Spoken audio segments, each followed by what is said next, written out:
of 110 years old to 119. Do you think there are really that many? Those people are seriously old. But it gets worse. 3.47 million people are on Social Security from the age of 120 years old to 129 years old.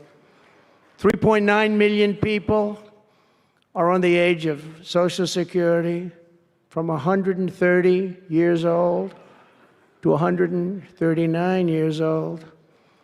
Now, the all-time record, I heard, is a woman who was 127 years old. That's the record. A woman from a certain country where they have actually people that live pretty long, actually. And she was 127 years old. That's pretty old. But we're topping her by millions of people. 3.5 million people from the age 140 to 149 years old. 1.3 million people are on Social Security from the age 150 to 159. And over 130,000 people are on Social Security over the age of 160 years old, okay? Including 1,039 people, think of it, over 1,000 people between the ages of 220 to 229. And one person between the age of 240 years old to 249.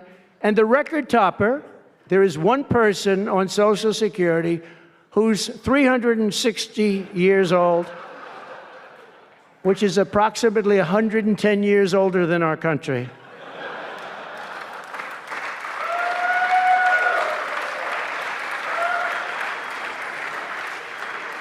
So what we're trying to find out, and what we will find out, is, are people being paid from all of these, somebody pocketing 10,000 here, 10,000 there, what's going on? So we'll find that out pretty easily because we have a lot of computer geniuses. I said to Elon, who are these people that are doing this, the Doge people? I said, who are they? Where do they come from? He said, well, number one, they love our country. Number two, they're really genius at computers. So nobody's going to fool them. When they go in, they see some bureaucrat that's scamming the country, and they try and talk about, certain computer language. These people say, no, it doesn't work that way. These are people that have a natural ability as brilliant computer people. It was very interesting when he told me that. I said, that's what you need today. But all of these scams have now been terminated. In addition, over the past month, we have effectively eliminated the U.S. Agency for International Development, which was funding much of this lunacy. We virtually shut down the out-of-control CFPB, escorting radical left bureaucrats out of the building and locking the doors behind them. What they were doing was so terrible. Where they were spending the money was so terrible. What we haven't looked at yet, but will be, is does the money come back to them? Because nobody can be stupid like that. And they're not stupid, they're smart, actually. And, why are they doing that? Does money come back to them? So we'll figure that out pretty easily, I think, and quickly. But I've ended all of the so-called diversity, equity, and inclusion programs across the entire federal government and private sector, and notified every single government DEI officer that their jobs have been deleted. They're all deleted. And it's interesting, even these companies that have tremendous amounts of money. A number of them just announced, Walmart, if you can believe it, they just announced that they're stopping. And, these companies are writing off like $220 million. How can you spend that much money no matter what you're doing? If you're teaching something, you're going to have an instructor. You're going to talk. You're going to give them a book. Please read the book. And then you find they spent $225 million on that. What's going on? And we were going in the wrong way, and our military was really, although I tell you, we defeated ISIS with our military in 3 weeks. General Raisin Kane he's some general, he's a real general, not a television general. And 3 weeks ISIS, and I asked him, and I saw some of his people that were so great, the soldiers. We have the greatest military in the world, but we don't have the greatest top leadership. That's why Afghanistan was such a horrible situation and so embarrassing and so many other things. But when we want to, with proper leadership, there's nobody even close to us. We have the best equipment in the world. We make the best equipment in the world. But we have the best military. But, you know, we never fight to win. We fight to just keep it going forever. And when we fight to win, there's nobody that can even come close to us. But I was talking to General Dan Kane, we call him Raisin Kane, and I was told it would take about 4 years to defeat ISIS, and he did it in 3 weeks. I said to him, "What do you think, General? How long will it take?" "Sir, I think we should do it in less than 4 weeks. You're going to have time left over." And he did that. And we were told by the television generals it would take 4 years, so we did it. That's when I went to Iraq. I flew to Iraq, and late at night, the dark of night, all the windows closed, all the lights off in the plane, in Air Force One. And we flew in, and it was pretty amazing. I'll tell you, we were landing, and there were no lights in the plane. "Sir, we have to turn off all lights." I said, "You mean we spend $9 trillion, and we have to fly in an Air Force One with the lights off?" And I went up to the pilot, said hello. And by the way, these guys are like central casting. These are the best-looking human beings. Everybody is like perfect. The most handsome people, the best-looking people you've ever seen with the flat tops and the whole thing. And I was a little concerned because the lights are off, and everything's off, and even the lights in where he was were down, very dim, very, very dim, with all of the lights on the fancy dashboards of the plane, of Air Force One. We're getting a new Air Force One if they can ever finish the damn thing. We're getting 2 of them, actually. But we may have to go a different route because it's taken them a long time. We're going to get military that's going to start building. We're going to get people to start building properly again in our country because they don't build properly. This was Boeing. But we're up there, and I'm looking at these people. And again, I say, they look like Tom Cruise, but better. Stronger, tougher. And I like Tom Cruise, but these are better. And they said, "Are we okay, Captain?" "Yes, sir, we're fine." But I'm looking out, I don't see any lights, and we're landing. And I'm used to that. I like to sit with the pilots a lot and respect the pilots greatly. And we're up there, and we have the computer. I call it the computer voice, where it goes 1,900, 800. It's feet. Your feet above ground. So that means you're very low. And I'm looking out, and my eyes are pretty good, and I don't see any lights. And the computer goes out, sounds like an intelligent individual. It goes 1,000. We're 1,000 feet up. It's a 10-story building. There's a big plane. And then it goes 900, 800, 700. I say, "Captain, Captain, we don't see any lights. Is everything?" "Yes, sir, everything's fine, sir. We'll be landing in 3 minutes." And then it goes like 600, 500. "Captain, are we okay?" And then he goes 400, 300, 200. And I'm saying, "Man, there's nothing out there." And then he goes, boom. Perfect landing right on this thing. There are no lights on the runway. There's no, I don't know how the hell they do it, but I'm sure as hell glad we had somebody that knows how to fly. But they didn't want to have any lights because they didn't want the enemy. After spending, years and trillions of dollars, we have to land with Air Force One with no lights on the runway. But they were incredible people. And then I got out of the plane, and I actually asked my people, I said, "Excuse me, I was very brave sitting in that cockpit. Am I allowed to give myself the Congressional Medal of Honor?" And they said, "I don't think so, sir." I said, "Well, I felt I was extremely brave." But now here's the problem with saying a story like that when you kid. The press will say, "President Donald Trump wanted to give himself the Congressional Medal of Honor." Headlines, headlines all over, the fake news. We call it the fake news, but we're all wise to them. But it was something, and then I went down, and it was the same thing. I'm standing on the top, and I look down, and there's these handsome people. Everybody's like from a movie set, good-looking guys. I get down the stairs, and, "What's your name?" "My name is Kane, sir." "What's your first name?" They call me Raisin. I say, "Wait a minute, your name is Raisin Kane? I love you. I've been looking for you for 5 years. You are the great. This is what I want." And There was a general next to him, there was a colonel, there was a drill sergeant, a master sergeant. They were all like people. I could make a movie right now. I'd have the best looking people ever. And they were great. And then I went in and, sir, would you like to rest before the bed? No, I don't want to rest. I don't want to rest. I've been resting on the plane, other than the last few moments, which were quite harrowing. And I said, I don't want to rest. He was thinking about Biden in advance, you know. Biden would have gone there, he would have rested for days. And then they wouldn't have had a meeting. He'd just go home. No, I said, I don't want to rest. I don't want to rest at all. I want to go. So we went into this like bunker, and we had a lot of very good, talented people. And that's when I asked them. I said, you know, I'm hearing it's going to take a long time. No, that's not right, sir. It's not going to take a long time. We'll have it done in 4 weeks. I said, how can you say 4 weeks when in Washington they said 4 years? He said, 4 weeks, sir. We'll hit them left, we'll hit them right, we'll hit them up the center, we'll hit them underground and overground. We'll knock the hell out of them, sir. And I said, why is it that they said so long? He said, because they wouldn't let us fight. And we're very far away. They want us to fight for this, from this airport. We're very, very far away, sir. And they want us to fight here. We have many substations out, sub-airports, they call them, remote airports, where they build them in the sand. And we have many of them, and I'd use them all, sir. And I would hit them so hard from so many different directions.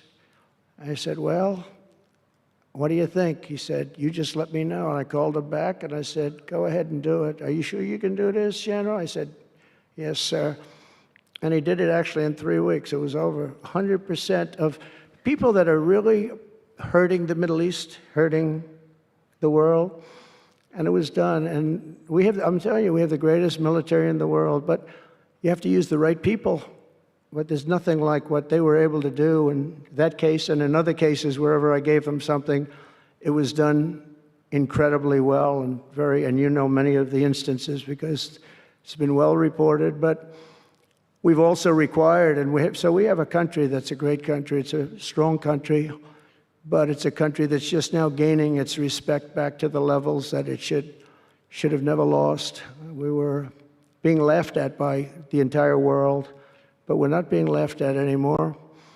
But we've also required that all federal employees must once again show up to work. It's a new phenomena, you know, since COVID. Show up to work in person like the rest of us. So, I mean, it doesn't work when you don't show up. And I see companies now are all going back to it. They're all going back. It's great. I watch some of the big business leaders saying, we absolutely are going back. You can't work at home. They're not working. They're playing tennis, they're playing golf, or they have other jobs. But they're not working, or they're certainly not working hard. You could never build a company or a country with that. So we have a very strong policy, and if they don't show up to work, they get fired. And we're trying to make our government smaller but much stronger. And we have tremendous bureaucracy, but it's happening. A lot of people are leaving, and in some cases leaving with pretty good offers. You know, you're paid 7 or 8 months and go out, find a job. But some of these people had jobs. They were actually working for us, but they also had other jobs. And those people, in theory, they have problems. I don't know if we're going to do anything about that. So we have other things to do, but they were working other jobs instead of working for us. So they were staying home working, but they were working other jobs, getting paid a lot of money, perhaps. We offered deferred resignation buyouts to all federal workers, resulting in more than 75,000 bureaucrats voluntarily surrendering their taxpayer-funded jobs. A lot of them are leaving because they don't want to be caught having the second job. Some are leaving because they didn't want to be in government any longer. And some are leaving because they didn't want to show up to work. They wanted to work outside of an office. And that's never going to work for anybody, including companies. Companies ought to get smart. You watch these companies where they do that. They start going bad. Nobody knows what's wrong with this company. Well, try getting the people back into the office where they can be cohesive and together. In less than a single month, the Department of Government Efficiency has already saved over this is just a short period of time, $55 billion. And we're just getting started. That's nothing compared to the numbers that you're talking about, right? We're ending trillions of dollars in waste, and it'll mean much lower inflation, lower interest rates, lower payments on mortgages, credit cards, car loans, and much higher stock markets. I think the stock market's going to be great. In other words, we will rapidly grow our economy by dramatically shrinking the federal government, and we have to do it. I'm also taking fast action to end the radical left's nation-wrecking crusade against oil and natural gas. Over the past 4 years, the Biden administration cut the number of new oil leases and gas leases by 95%. They slowed new pipeline. I mean, look at Dakota Access, they wanted that one knocked out. The Keystone Pipeline, they wanted that one knocked out. They ended the Keystone. We got the Dakota Access done, but it wasn't easy after they tried to stop it. They slowed new oil and gas pipeline construction to virtually a halt. They shut down 38% of active oil and gas rigs in the United States, but they love the wind turbines. They go round and round and round, and if the wind doesn't blow, they got problems. They kill all the birds, they ruin the sight lines, they ruin the plains and the beautiful areas of our country, including the oceans, the lakes. They closed more than 50 power plants, all causing energy prices to skyrocket. You saw that happen. That's what caused inflation, pretty easy. These policies were so destructive that despite draining nearly 40% of U.S. strategic petroleum reserve, meant for emergencies, it was meant for emergencies. It wasn't meant for getting a price of gasoline down so that you can win an election. It didn't work for winning the election. Actually, there's so many people that are driving that it's a very small number, just had a very small effect, but in the meantime, it takes it down. We'll fill it up fast, but it's at the lowest level. When we made the transition, it was at the lowest level in history, ever recorded. It's the lowest level. Nobody's ever seen it that way. They put it all out because they thought they could keep gasoline prices down a little bit, just go past the election, and after that, they didn't care. And it didn't work because they didn't get elected. I got elected. But the price of gasoline still rose over 35%, and in some cases, at some periods, it was 100% and 125% during certain periods of time. Under the Trump administration, we have implemented a very different plan. You probably heard of it. It's called Drill, Baby, Drill. And we're doing it. The world runs on low-cost energy, and energy-producing nations like us have nothing to apologize for. We have more energy than any other nation in the world, and we're going to use it. And we're going to use it on AI plants. I was telling some of the people that came in that, they're very interested. Everybody's talking about AI. I hope you're right. I don't know. Who knows? But Elon, are they right? Are they right in going they are all in for AI? But the problem is, to do it, just in our country, you need twice the electricity just to open up and be the top of AI. You need twice the electricity that we have right now in the entire country. If you take all of the electricity, you need more than twice. You need double what we have right now just to fuel this new industry that's growing. I was amazed when I heard that number. And they all said, how can we do this? Because, in China and various other places, you can probably get it with the shake of a hand. But in our country, you can't. But now you can, because I'm declaring a national emergency in order to get fast approvals. And we're going to have, if you build a plant, you're able to build an electric generating facility right next to your plant. So you'll be making your own. You won't have to count on utilities. You won't have to count on an old grid that could fail, could get hit by something, bad things or good things. But you're not going to have to worry about grids. You'll build your plant, and you'll build essentially you'll become a utility in a way. You'll build your own electricity. If you want to build extra and put it out and get paid for that, you're going to be able to do that. You could put it back into the grid, but you're going to be able to build with your plant a generating facility. And we're going to get you Lee Zeldin, head of the environmental group, various groups, and we've got them unified now, but we're going to get you very fast approvals, and they'll be approved so fast your head will spin. And we're going to get that whole industry started, and we're going to be the head of it. We're leading right now. We have the greatest brain power. We're leading right now, and I expect that we're going to be leading by a lot, but we're going to get you the energy very, very quickly. That would be the one thing that everybody was concerned. How do we have that much electricity when Los Angeles has blackouts and brownouts right now? And there's a lack of electricity, but we're going to get it at levels never seen before. I ended the ridiculous Green New Scam, halting tens of billions of dollars of wasteful deficit spending. And I withdrew the United States from the unfair one-sided Paris Climate Accord, and I ended Joe Biden's insane electric vehicle mandate because it was just insane. I repealed the last, and by the way, if you want to buy an electric car, it's great. If you want to buy a gasoline-driven car or a hybrid, it's great. Whatever the thing happens to be. I heard hydrogen's hot. The problem is when it's not, you're in deep trouble, because when that sucker blows up, they don't find the body. So that's one that I said, you know what, let's take a pass on that one. They said it's good, but when it's bad, it's really bad. You find the bodies on trees, on the side of a tree.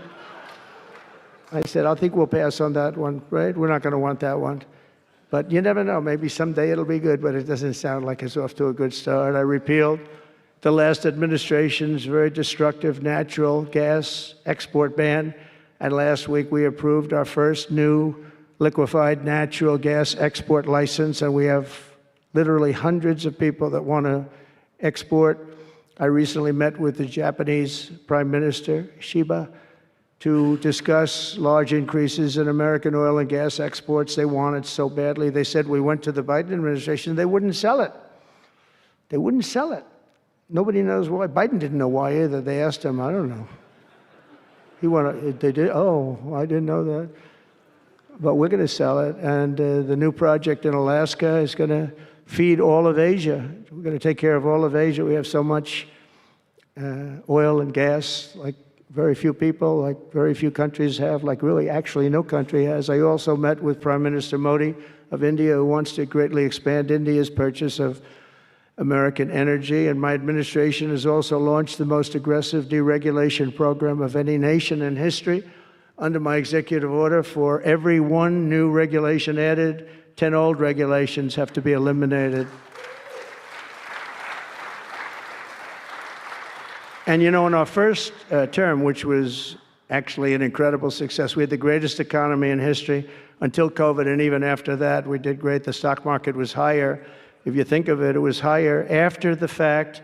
After we went through that whole thing, it was higher than it was just prior to COVID coming in, which is a pretty amazing thing.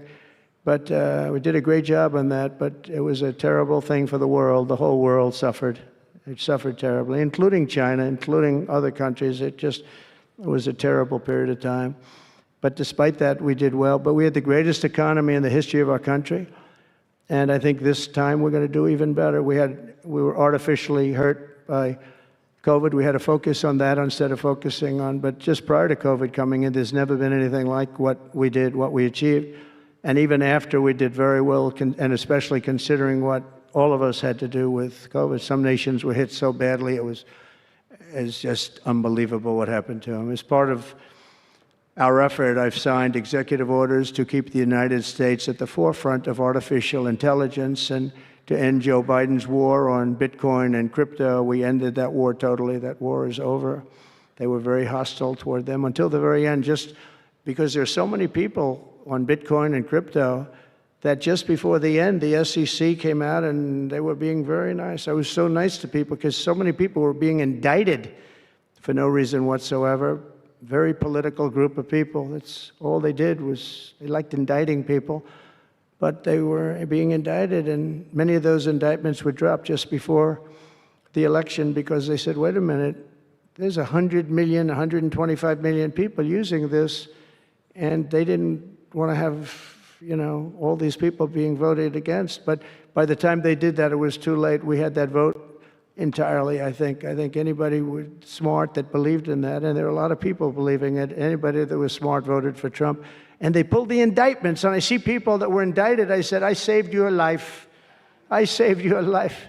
Because if they thought that, they actually thought that I was doing it, they said, why is Trump doing it? Is he doing it for political reasons? I don't do anything for political reasons. I do what's right. I want to be in the forefront of every industry.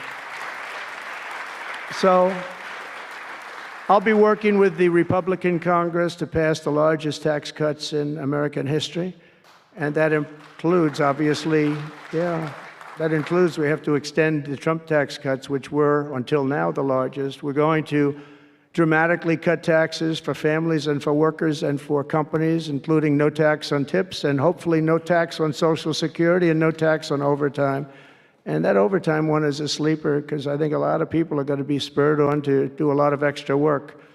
When they hear that, it's a lot of companies really like it, and a lot of people really like it. The new Trump tax cuts will also include 100% expensing for new factory construction in the United States and anything else that you're going to buy with capital. If you buy something that is going to be good for our country, we're going to let you expense it, 1 year expense. And I did that the first time, and everybody was saying, can you go back to that? Now you still get, I guess, 40% or whatever, but it pares down. But we're going to bring that right up to the top level. I think that had a lot to do with the success that I had during my first term. And we'll substantially cut taxes for all domestic producers of oil and gas and just about everything else that they produce. In my first term, I brought the business tax down from around 40% to 21%, which everybody said was an impossible thing to do. I cut it from 40. It actually was state and city was much higher than 40, but I got it down to 21%, and now I'm bringing it down to a goal of 15%, but only if you make your product in America. In other words, you're going to be at 21%, but if you make your product in America, you're going to go from 21 to 15. If you don't, you're going to pay 21%, which is still lower than anything. So guys like Elon are going to come and make his great cars in the United States. There are a lot of people will. A lot of people are calling. A lot of car companies are calling. They called me, three of the majors. They called and they said, we're looking all over the place. We want to be there. I'm going to be announcing tariffs on cars and semiconductors and chips and pharmaceuticals, drugs and pharmaceuticals and lumber probably and some other things over the next month or sooner. And it's going to have a big impact on America. We're bringing our businesses back. If they don't make their product in America, then they have to pay a tariff. But if they do make their product in America, they don't have to pay any tariff, which will it's all going to bring trillions of dollars into our treasury, or it's going to mean that there won't be any taxes because we want to have a fair base. If they don't have it, we don't have it. If they don't pay, if they don't charge us, we don't charge them. It's pretty simple. The Republican Party is once again the party of common sense. We're a party of common sense. We want strong borders. We don't want men playing in women's sports. We don't want to have transgender for everybody. We're the party of common sense. That's how we won the election in such a big manner. We'll no longer allow other countries to ransack and plunder our nation. That's why I've announced that we will soon begin imposing reciprocal tariffs on any country that engages in unfair and unequal trading practices. If they tariff us, as I said, we will tariff them at the exact same rate. So if a certain country, because some of these countries, even countries that I've already mentioned, are extremely aggressive with tariffs. Nobody knows that. European Union, they have a VAT tax that's devastating. It's very tough for people on the outside. Hard to sell cars, really impossible to sell them because they also have non-monetary tariffs that are very, very tough. But if you take a look at that, it's a very unfair situation. And the VAT tax is similar to the tariff. Around the world, I'm moving quickly to end wars, settle conflicts, and restore the planet to peace. I want peace, and I don't want to see everybody being killed. And you take a look at the death in the Middle East and the death that's taking place between Russia and Ukraine. It's been going on, and we're going to end it. There's no profit for anyone in having World War III, and you're not so far away from it. I'll tell you right now, you're not so far away. If we would have had this administration for another year, you would have been in World War III, and now it's not going to happen. In the Middle East, I've restored my policy of maximum pressure on Iran, designed to bring peace. And we've designated the Houthis a terrorist organization. They're, destroying shipping lanes all over the place. They're making it very hard for people to get their product delivered. They're making it very difficult, but we'll take care of that situation. And we've secured a ceasefire in Gaza, and we're bringing in the hostages, and we're bringing them home to their families. Some of them are in pretty bad shape, I have to tell you. To end the horrible war in Ukraine, I've spoken with President Putin and President Zelensky, And our teams began negotiations this week in Saudi Arabia. I want to thank Saudi Arabia for that. That was so great. Yeah.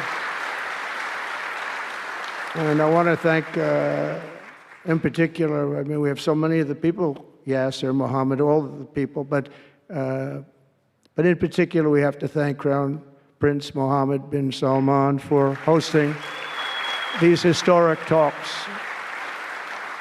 And talks that went very, very well. Steve was there, Steve Witkoff was there, and Michael was there, Michael Waltz and others, and they really went well. It's a big step. We got to get that war over with. You have to see the people that are dying. I look at the pictures, the satellite pictures of the field. It's a level field, and it looks like a modern-day version of Gettysburg, and you know what that means. It is just carnage. It's horrible. And, you know, it's not American soldiers. It's not even soldiers from the Middle East in the case of Ukraine, Russia, but it's people, it's young people from Russia and Ukraine mostly that are just being decimated. It's flat fields. And a bullet goes, and a bullet only stops when it hits somebody. And the level of people being killed in that battle, soldiers, young soldiers, in some cases old soldiers, because they're running out of people. They're running out of soldiers, in one case. But think of it, a modestly successful comedian, President Zelensky, talked the United States of America into spending $350 billion to go into a war that basically couldn't be won, that never had to start and never would have started if I was president, not even a chance. And it didn't start for 4 years, never would have started.